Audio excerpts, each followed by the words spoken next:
Portable air compressor हे वायवीय ऊर्जा साधनांसाठी दाबयुक्त हवा निर्माण करण्यासाठी वापरले जाणारे एक आवश्यक साधन आहे। एअर कंप्रेसरच्या मुख्य वैशिष्ट्यांमध्ये अचूक दाब नियंत्रण आणि पोर्टेबिलिटीसह विविध वायवीय उपकरणांना शक्ती देण्याच्या त्यांच्या बहुमुखीपणाचा समावेश आहे, ज्यामुळे ते विविध अनुप्रयोगांसाठी आवश्यक बनतात।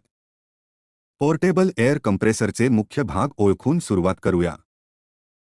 मोटर कंप्रेसर पंप चालवते, विविध अनुप्रयोगांसाठी संकुचित हवा निर्माण करण्यासाठी शक्ती देते। कॉम्प्रेसर पंप हवा दाबतो आणि स्टोरेजमध्ये वितरित करतो, वायवीय साधनांद्वारे वापरण्यासाठी तयार आहे। स्टोरेज टाकी संकुचित हवा साठवते, वायवीय साधनांद्वारे त्वरित वापरासाठी स्थिर पुरवठा सुनिश्चित करते। प्रेशर रेग्युलेटर कॉम्प्रेस्ड एअरच्या आउटपुट प्रेशरवर नियंत्रण ठेवतो, ज्यामुळे टूलच्या आवश्यकतेनुसार अचूक समायोजन करता येते। प्रेशर गेज स्टोरेजमधील दाब पातळी दर्शवते।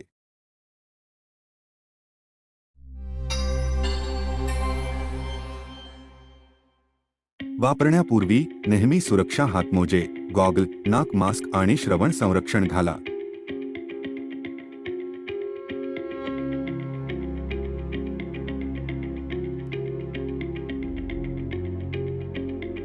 स्थिर पृष्ठभागावर एअर कंप्रेसर ठेवा। प्रेशर पाईप नळी कंप्रेसरला घट्ट जोडा, हवा गळती होणार नाही याची खात्री करा।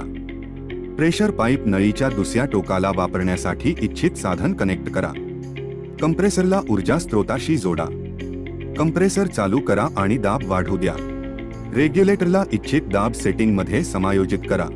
दाब असलेली हवा टूलमधून जाण्यासाठी नॉबला चालू स्थितीकडे वळवा।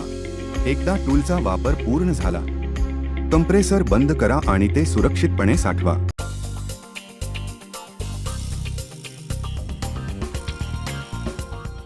कंप्रेसर कार्यक्षमतेची खात्री करून क्लोग्स टाळण्यासाठी आणि वायू प्रवाह राखण्यासाठी नियमितपणे स्वच्छ करा। हवेची गळती रोखण्यासाठी एअर नळीचे कनेक्शन योग्यरित्या घट्ट केल्याची खात्री करा।